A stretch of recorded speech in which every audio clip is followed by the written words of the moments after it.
नमस्कार दोस्तों, डेट है आज की 3 फरवरी 2023 और स्वागत है आपका एटोरियल डिस्कशन में। टोटल 4 इश्यूज आज हम डिस्कस करेंगे, चारों द हिंदू के हैं। सबसे पहले ministry of science and technology के लिए बजट एलोकेशन इस बार। दूसरे नंबर पे आर्टिकल डिस्कस करेंगे, एशिया के अंदर ज़्यादा ट्रेड होना चाहिए ऐसा राइटर वकालत करते हैं। तीसरा आर्टिकल लद्दाख से संबंधित और चौथा जुडिशियल मेजोरिटेरियनिज्म से संबंधित। जैसे जो जुडिशियल वर्डिक्ट दिए जाते हैं ना, 4-1 से 3-2 से कोई फैसला आता है सुप्रीम कोर्ट की जज का, बेंच का, उससे संबंधित ये आर्टिकल है। सबसे पहला आर्टिकल हम डिस्कस कर लेते हैं, ministry of science and technology के लिए जो बजट एलोकेशन है वो कितना है, सही गलत क्या है। जीएस पेपर 3 के इस टॉपिक से आर्टिकल को रिलेट कर सकते हो। जैसा देखो हमने कल डिस्कस किया था, इस साल का जो बजट है ना वो अगले साल के इलेक्शन ईयर से पहले लास्ट सबसे इंपॉर्टेंट बजट था। तो ऐसा लग रहा था कि सरकार एक्सपेंडिचर ज़्यादा करेगी, अलग अलग मिनिस्ट्रीज के लिए जो खर्चा है, फंड्स हैं, ज़्यादा एलोकेट करेगी। Ministry of science and technology के लिए एलोकेशन हुआ है इस बार 16,361। पिछले साल की अपेक्षाकृत 15% ज़्यादा है, 15% ज़्यादा है। लेकिन राइटर कहते हैं 2021-22 से लेकर 2022-23 के बीच में ministry of science and technology के लिए जो एलोकेशन था वो 3.9% कम था। तो इफेक्टिवली हुआ क्या, पहले आपने 100 से फंड घटा के 96 कर दिया, फिर 96 से 15% इंक्रीज कर दिया। तो इफेक्टिवली ये फिर 15% इंक्रीज नहीं हुआ, क्योंकि पिछले साल आपने कम कर दिया था। और जो ministry of science and technology के लिए इतना एलोकेट किया है, उसमें भी देखो department of science and technology के लिए फंड एलोकेट किया है 7,931, मतलब पिछले साल से 32% ज़्यादा। और डिपार्टमेंट ऑफ बायोटेक्नोलॉजी के लिए फंड एलोकेशन हुआ है 2,683, नॉमिनल 3.9% ज़्यादा है पिछले साल के कंपैरिजन में।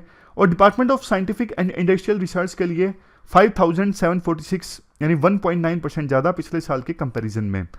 कुछ मिशंस के लिए ज़्यादा एलोकेट किया है सरकार ने, जैसे डीप ओशन मिशन है। डीप ओशन मिशन मतलब जैसे देखो ये समुद्र है, 200 मीटर नीचे आप जाओगे ना तो लाइट आना बिल्कुल बंद हो जाएगी, जितना ज़्यादा आप गहराई में जाओगे। तो उस रीजन को कहते हैं ओशन का डीप ओशन। वहाँ पे ना रिसोर्सेज काफ़ी मिलते हैं, लेकिन टेक्नोलॉजी इतनी एडवांस नहीं है कि वहाँ पे रिसोर्सेज को आसानी से एक्सप्लोर किया जा सके। रिसर्च भी वहाँ पे ज़्यादा बढ़िया अच्छे से की जा सकती है।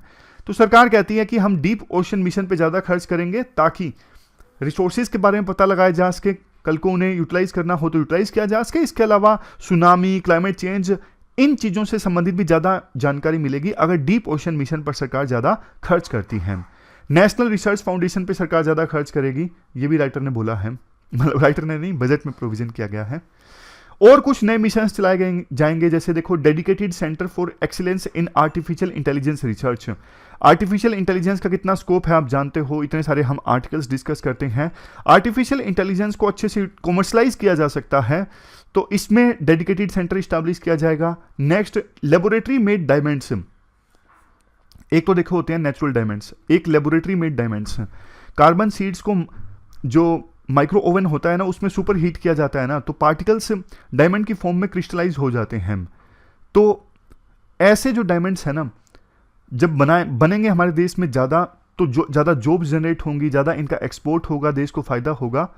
तो इसीलिए 5 बड़े आईआईटीज़ में से एक को ये काम दिया जाएगा, लेबोरेटरी मेड डायमंड्स में रिसर्च करना। Next, centre for research in sickle cell anaemia. Anaemia क्या होता है? खून की कमी।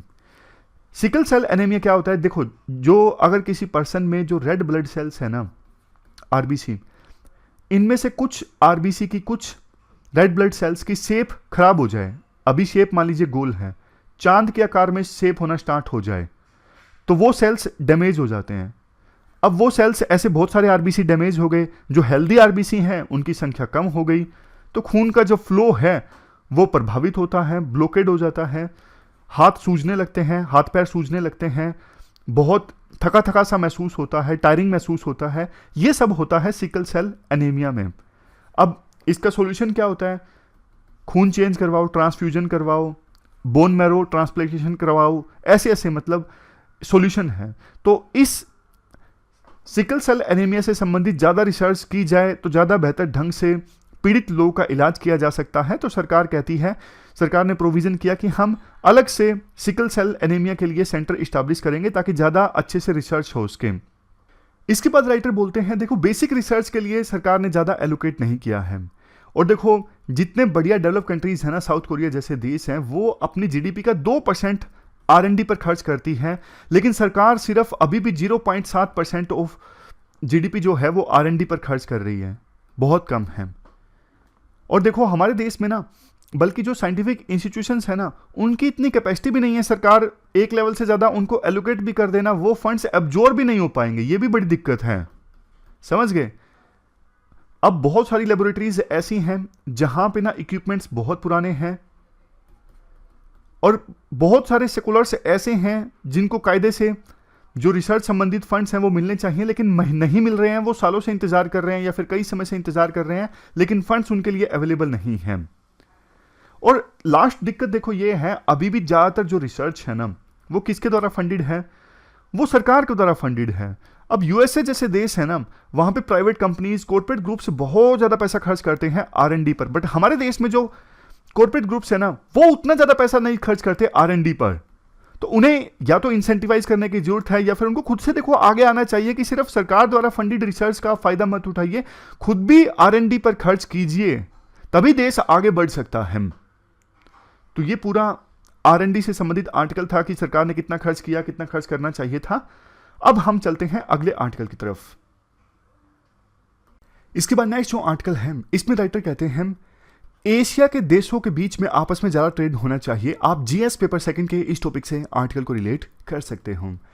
क्या कंटेस्ट है, देखो हाल ही में 31 जनवरी 2023 को IMF की एक रिपोर्ट रिलीज होती है, जिस रिपोर्ट में कहा जाता है कि ग्लोबल जो ट्रेड है ना, 2022 में था 5.4%, 2023 आते आते ये घट के हो जाएगा 2.4%। फैक्टर्स काफ़ी हैं जिसकी वजह से ग्लोबल ट्रेड पर नेगेटिव इंपैक्ट पड़ सकता है। जैसे एक तो है रशिया यूक्रेन वार, अभी सिर्फ रशिया और यूक्रेन के बीच है, लेकिन आपको भी पता है कितने सारे ऐसे देश हैं जो यूक्रेन की हेल्प कर रहे हैं। रशिया इस युद्ध को एक्सपेंड कर सकता है, खतरा है, मतलब वार और ज़्यादा एस्केलेट हो जाए। नेक्स्ट कोविड-19 की महामारी है, ज़्यादातर देशों में थम चुकी है, लेकिन चाइना में अभी भी केसेस सामने आ रही हैं। इस वजह से भी जो ग्लोबल ट्रेड है इस पर नेगेटिव इंपैक्ट पड़ेगा। IMF की बुक में हाल ही में एक पेपर पब्लिश हुआ था, South Asia path to resilient growth. इसमें यह कहा गया कि साउथ एशिया और ईस्ट एशिया के बीच में ना ट्रेड का बहुत ज़्यादा स्कोप है। ईस्ट एशिया में बहुत सारे देश आते हैं, जैसे आपको पता है Japan, south Korea, China, even ASEAN के देश भी आते हैं ईस्ट एशिया में। तो मतलब ये जो देश है ना, इन देशों के बीच में और साउथ एशिया के बीच में अगर ट्रेड ज़्यादा होता है ना, तो एशिया के देशों में बीच में आपस में ट्रेड कितना ज़्यादा बढ़ जाएगा। आपको पता है इंडिया के आस पड़ोस के देश है ना, पाकिस्तान, अफगानिस्तान, नेपाल, भूटान, श्रीलंका, इनके बीच में आपस में बहुत ज़्यादा ट्रेड नहीं होता है। मतलब लीस्ट इंटीग्रेटेड रीजन्स में से एक है साउथ एशिया, लेकिन ये जो ईस्ट एशिया है ना, यहाँ पे बहुत ट्रेड होता है आपस में। तो अगर साउथ एशिया और ईस्ट एशिया का आपस में ट्रेड ज़्यादा होने लगे ना, पूरे एशिया को इससे फायदा हो, एशिया के अंदर में ट्रेड बढ़ जाएगा, समझ गए।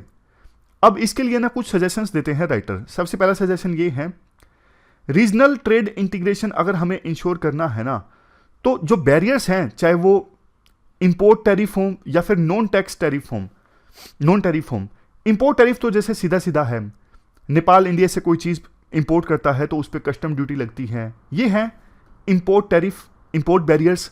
नॉन टैरिफ जैसे कि देखो कोटा लग जाता है काफ़ी बार कि नेपाल इंडिया से सिर्फ 100 क्विंटल चीनी इंपोर्ट कर सकता है, इससे ज़्यादा नहीं, तो ये भी बैरियर हैं। ये दोनों तरह के जो बैरियर्स हैं ना, कम होने चाहिए। 2008 के बाद में ये बैरियर काफ़ी ज़्यादा बढ़ गए हैं साउथ एशिया में, तो ये कम होने चाहिए। दूसरा सजेशन राइटर ये देते हैं, साउथ एशिया के देशों में ना सेज संबंधित जो इंफ्रास्ट्रक्चर है ना इंप्रूव होना चाहिए। सेज यानी स्पेशल इकोनॉमिक जोन्स की जो परफॉर्मेंस है ना, वो इंप्रूव होनी चाहिए। साउथ एशिया में ऑलमोस्ट 600 के आसपास सेज हैं, यानी स्पेशल इकोनॉमिक जोन्स हैं, जैसे कोची, ग्वादार और मिरसराय बांग्लादेश में है, हम्बनतोता श्रीलंका में है। अब ना सभी के सभी 600 सेज को एक पैरामीटर पे तो आप नहीं मेजर कर सकते, मतलब कईयों की परफॉर्मेंस अच्छी है, कईयों की परफॉर्मेंस खराब है, कईयों की कुछ मामलों में अच्छी है, कईयों की कुछ मामलों में खराब है। तो मतलब एक्सपोर्ट और जॉब जनरेशन के टर्म्स में इनको अगर आपको एसेस करना है ना, तो सबकी परफॉर्मेंस अलग अलग है। लेकिन देखो फिर भी सेज की परफॉर्मेंस इंप्रूव की जा सकती है। कुछ स्टेप्स ये लिए जा सकते हैं, जैसे साउथ एशियन कंट्रीज में पॉलिटिकल स्टेबिलिटी इंप्रूव होनी चाहिए, इकोनॉमी में मैक्रो इकोनॉमिक स्टेबिलिटी होनी चाहिए, जैसे इन्फ्लेशन ज़्यादा ना हो, फिजिकल डेफिसिट ज़्यादा ना हो, ये सब चीज़ें मैक्रो इकोनॉमिक पैरामीटर्स में आती हैं। इसके अलावा रेगुलेशन प्रैक्टिसेस अच्छी होनी चाहिए इन्वेस्टर्स की तरफ, electricity, 5G broadband, cellular technology, ये सब अच्छा होना चाहिए। और सबसे लास्ट में वर्कर्स की स्किल्स सूटेबल हो ताकि वो उन कंपनीज में जाके काम कर सकें जो स्पेशल इकोनॉमिक जोन्स में हैं। तो ये चीज़ें, ये स्टेप्स लेना जरूरी है अगर हमें सेल्स की परफॉर्मेंस को इंप्रूव करना है तो। इसके बाद चौथा सजेशन राइटर क्या देते हैं, पहले तो तीसरा देख लेते हैं, चौथा बाद में। चौथा राइटर ये सजेस्ट करते हैं जो साउथ एशियन कंट्रीज है ना, पहले दूसरे देशों के साथ में, जैसे ईस्ट एशिया में जो देश आते हैं उनके साथ में south Asian countries free trade agreement pursue करें और इवेंचुअली पूरे रीजन को मिला के RCEP होना चाहिए। अभी RCEP में बहुत सारे देश आते हैं, 10 आसियान कंट्रीज हैं, उसके अलावा चाइना है, ऑस्ट्रेलिया है, न्यूजीलैंड है, जापान है, काफ़ी सारे देश हैं। तो होना ये चाहिए कि साउथ एशियन कंट्रीज भी RCEP में आएँ, लेकिन पहले साउथ एशियन कंट्रीज को ईस्ट एशियन कंट्रीज के साथ में फ्री ट्रेड एग्रीमेंट साइन करना चाहिए। कुछ एग्जांपल्स हैं जैसे Japan India free trade agreement, Sri Lanka Singapore free trade agreement, Pakistan Indonesia free trade agreement. ये एग्रीमेंट्स अभी हाल ही में हुए हैं। ईस्ट एशिया में तो बहुत सारे फ्री ट्रेड एग्रीमेंट्स हैं, लेकिन साउथ एशियन कंट्रीज को भी फ्री ट्रेड एग्रीमेंट साइन करने चाहिए ईस्ट एशियन कंट्रीज के साथ में। और फाइनली RCEP में ना सिर्फ इंडिया आ जाए बल्कि बाकी देश भी आ जाए। RCEP में अभी फिलहाल 15 देश हैं। इंडिया ने एन मौके पर RCEP को ज्वाइन करने से मना कर दिया था। इंडिया के लिए विंडो अभी भी ओपन है। इंडिया अगर RCEP में आएगा तो बाकी साउथ एशियन कंट्रीज को भी एक मोटिवेशन मिलेगा कि हम आइसोलेट ना हो जाएं, तो उनका भी आने का मन करेगा, ऐसा राइटर सजेस्ट करते हैं। उसके बाद नेक्स्ट है, अब देखो अगर मान लो सार्क ठंडे बस्ते में है तो बिम्स्टेक एक ब्रिजिंग ऑर्गेनाइजेशन है जो साउथ एशिया और साउथ ईस्ट एशिया दोनों के बीच में एक ब्रिज का काम करती है। तो इस ऑर्गेनाइजेशन पे ज्यादा फोकस दिया जा सकता है इंडिया के द्वारा।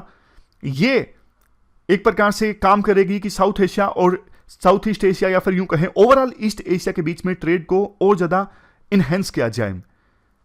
लेकिन देखो इसके लिए बिम्स्टेक को भी प्रमोट करना जरूरी है। बिम्स्टेक के सेक्रेटरीट को फंडिंग दी जाए, पैसे दिए जाएं। और इसके अलावा बिम्स्टेक में भी अभी फ्री ट्रेड एग्रीमेंट नहीं साइन है। ट्रेड कैपेसिटी स्मॉलर इकोनॉमीज में कम है, जैसे नेपाल है, बांग्लादेश में तो अच्छी खासी है ट्रेड कैपेसिटी। तो मतलब छोटे छोटे जो देश हैं वहां पे ट्रेड कैपेसिटी को इंक्रीज किया जाए और बिम्स्टेक में दूसरे देशों को भी धीरे धीरे डायलॉग पार्टनर का स्टेटस दिया जाए, ऐसा राइटर सजेस्ट करते हैं। लास्ट में राइटर कंक्लूजन निकालते हुए बोलते हैं कि देखो ग्लोबल ट्रेड स्लो कर रहा है, इसका मतलब एशिया के अंदर ट्रेड होने का बहुत ज़्यादा स्कोप है और ऐसा ही होना चाहिए। बट इसके लिए ना पॉलिटिकल विल चाहिए। विभिन्न जो देश आते हैं एशिया के अंदर, उनके अंदर विल पावर होना तो एशिया के अंदर ट्रेड को इंक्रीज किया जा सकता है और इससे एशिया के जो लोग हैं उनकी जो लाइव्स हैं वो इंप्रूव होगी। और इंडिया लीडरशिप रोल यहां पे प्ले कर सकता है क्योंकि इंडिया साउथ एशिया की लार्जेस्ट इकोनॉमी है। G20 की प्रेसिडेंसी इस बार इंडिया के पास है, तो एक अच्छा प्लेटफॉर्म है इंडिया के पास चेंजेस को इनिशिएट करवाने के लिए। मतलब साउथ एशिया और ईस्ट एशिया के बीच में ट्रेड को और ज़्यादा बेहतर ढंग से प्रमोट करवाने के लिए, दोनों रीजन्स को ट्रेड के मामले में इंटीग्रेट करवाने के लिए इंडिया के पास एक अच्छा मौका है। तो ये पूरा आर्टिकल हमने डिस्कस किया, चलते हैं आगे। इसके बाद एक नेक्स्ट आर्टिकल है छोटा सा, इस judicial majoritarianism justified. GS paper second के इस टॉपिक से आप आर्टिकल को रिलेट कर सकते हो। टेक्स्ट कंटेक्स्ट का ये आर्टिकल है, द हिंदू में टेक्स्ट कंटेक्स्ट आता है ना। जुडिशियल मेजोरिटेरियनिज्म का क्या मतलब है? देखो जैसे जो जुडिशरी की जजमेंट्स आती हैं आपने देखी होंगी, 4-3 से सुप्रीम कोर्ट की बेंच ने जजमेंट दिया, 2-1 से ये जजमेंट दिया, मतलब 3 जजेस की बेंच है तो 2 ने एक मत दिया। फॉर एग्जांपल बेल देनी चाहिए या नहीं देनी चाहिए, संविधान में ये प्रोविजन जायज है कि नहीं है। लेकिन तीसरा जो जज था उसने अपनी डिसेंट जाहिर कर दी। जैसे डिमोनेटाइजेशन का केस 5 जजेस की एक बेंच सुन रही थी, 4 जज ने बोला कि RBI ने सरकार के कहने पे जो डिमोनेटाइजेशन इंप्लीमेंट किया वो सही था, एक जज ने अपनी डिसेंट प्रकट की। तो क्या जिसके जितने ज़्यादा वोट हों उसी बेस पे फैसला लेना चाहिए या फिर सर्वसहमति से लेना चाहिए? कई ऑर्गेनाइजेशंस में होता है ना, जैसे नाटो में सभी मेंबर अगर राजी होंगे तभी किसी अन्य देश को नाटो में शामिल किया जा सकता है, अदरवाइज नहीं। इवन और भी बहुत सारे केसेस हैं, जैसे सार्क में सारे देश राजी होंगे तभी एग्रीमेंट पास होगा, अदरवाइज नहीं होगा। तो ऐसा ही क्या होना चाहिए सुप्रीम कोर्ट में भी, कोई बेंच बैठे तो सारे के सारे जज अगर एक फैसले पर सहमत हो तभी वो फैसला दिया जाएगा, अदरवाइज नहीं दिया जाएगा। क्या इस राह पर चलें? देखो, हालांकि इसमें ना काफी रुकावटें भी हैं। अगर मान लीजिए ऐसे चलने लगी, मतलब ऐसे सुप्रीम कोर्ट वर्डिक्ट देने लगी कि बेंच के सभी जज राजी होंगे तभी वर्डिक्ट दिया जाएगा, अदरवाइज नहीं दिया जाएगा, फिर आगे क्या अल्टरनेटिव क्या है? मान लीजिए 5 जजेस की बेंच बैठी, एक जज ने अपनी नाराजगी प्रकट कर दी, फिर क्या होगा उसके बाद? फिर फैसला क्या दिया जाएगा? कोई और सॉल्यूशन तो नहीं है ना। डेमोक्रेसी में, जैसे डेमोक्रेसी में भी यही होता है कि जिस कैंडिडेट को सबसे ज्यादा वोट मिले वो कैंडिडेट जीत गया, अदरवाइज कोई सॉल्यूशन भी तो नहीं है ना। लेकिन ना एक सॉल्यूशन राइटर ये कहते हैं ये हो सकता है कि ना अलग अलग वोट दिए जाएं, मतलब जो सीनियर जज है उसकी फैसले की जो वेटेज है वो ज्यादा होनी चाहिए, उससे कम जो सीनियर जज है उसकी फैसले की वेटेज थोड़ी कम होनी चाहिए, ऐसा कुछ। फॉर एग्जाम्पल, सीनियर जो जज है उसका जो वर्डिक्ट दे उसको 100 पॉइंट्स मिले, फिर उससे जो जूनियर जज है उसको मिले 96 पॉइंट, ऐसे ऐसे करते वेटेज दी जाए हर एक सीनियर जज को। एक सॉल्यूशन ये हो सकता है, लेकिन देखो ये सॉल्यूशन भी ज्यादा कारगर नहीं है। तो और क्या किया जा सकता है इसके अलावा? देखो, रोनाल्ड डोरकिन तो एक और ओपिनियन देते हैं, जूनियर जजेस को भी ज्यादा वेटेज कई केसेस में दी जा सकती है, क्योंकि जो जूनियर जजेस है ना वो पॉपुलर ओपिनियन को ज्यादा बेहतर ढंग से रिप्रेजेंट कर सकते हैं। जैसे मैं आपको एग्जांपल दूं, जो जूनियर जज होते हैं वो थोड़े कम रिजिड होते हैं, नए शामिल होते हैं कोर्ट में, तो वो पॉपुलर ओपिनियन मतलब जनता की ओपिनियन को ज़्यादा बेहतर ढंग से समझते हैं, ज़्यादा बेहतर ढंग से रिप्रेजेंट कर सकते हैं। कई केसेस में उनको भी ज़्यादा वेटेज दी जा सकती है। लेकिन देखो, ये कोई बेटर अल्टरनेटिव सॉल्यूशन नहीं है। वैसे एक क्वेश्चन आपके मन में ये भी आना चाहिए, जब देखो सुप्रीम कोर्ट के सारे जज निश्चित रूल्स और प्रोसीजर को फॉलो करते हैं, तो फिर ऐसा कैसे हो सकता है कि 4 जज एक तरफ उनका इंक्लिनेशन है जजमेंट देते वक्त और एक जज का या फिर 2 जज का दूसरी तरफ उनका इंक्लिनेशन है? ये कैसा पॉसिबल है?